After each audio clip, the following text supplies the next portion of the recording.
আধুনিক বিশ্বের প্রযুক্তির মাদারবোর্ড বলা যায় বিদ্যুৎকে। প্রযুক্তির প্রতিনিয়ত উন্নয়ন ও আধুনিকীকরণ সম্ভব হয়েছে বিদ্যুতের অপরিসীম অবদানের জন্য।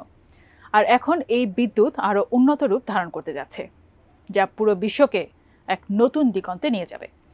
বর্তমানে বিদ্যুৎ সঞ্চালনের জন্য তারের উপরে নির্ভর করতে হয়, তবে ভবিষ্যতে বদলে যাবে এই চিত্র। বিস্তারিত শিহাব ইসলামের ডেস্ক রিপোর্টে।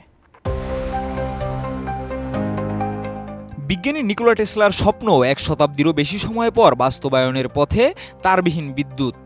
আর তা স্থানান্তরের প্রযুক্তি আজ বিশ্বকে এক নতুন যুগের দোরগোড়ায় নিয়ে এসেছে। বিশ্বজুড়ে তারবিহীন বিদ্যুৎ প্রযুক্তি নিয়ে কাজ করছে বিভিন্ন প্রতিষ্ঠান।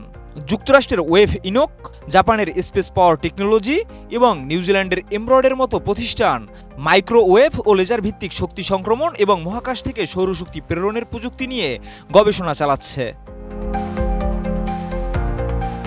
টানা সপ্তমবারের মতো বেস্ট টিস্যু পেপার ব্র্যান্ড হিসেবে স্বীকৃতি পেয়েছে বসুন্ধরা টিস্যু। নিউজিল্যান্ডে এমব্রয়েডের পরীক্ষামূলক তারবিহীন বিদ্যুৎ অবকাঠামো ইতিমধ্যে চালু হয়েছে।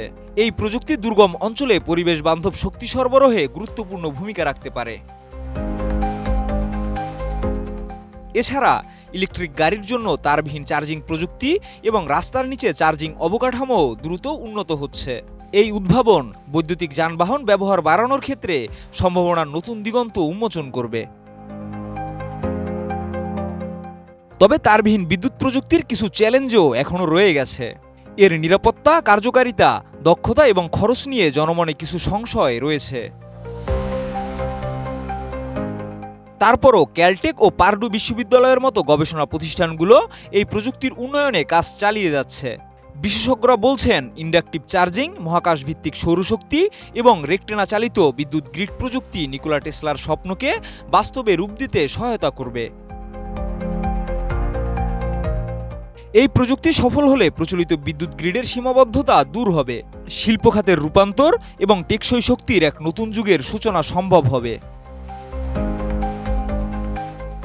ভবিষ্যতে একসময় বিদ্যুৎ ব্যবহারের জন্য প্লাগ ইন করার প্রয়োজন পড়বে না, শুধু সুইচ অন করলেই বিদ্যুৎ পাওয়া যাবে। এটাই হতে পারে ভবিষ্যতের বাস্তবতা, কারণ বর্তমানে তারবিহীন মোবাইল চার্জিং প্রযুক্তির ব্যবহারই এর প্রথম নজির। শুধু চার্জিংয়ে নয়, আরও অনেক ক্ষেত্রে আজকাল ওয়্যারলেস পদ্ধতি ব্যবহার করা হচ্ছে, যা ভবিষ্যতে আরও বিস্তৃত হবে। শিহাব ইসলাম, এটিএন নিউজ।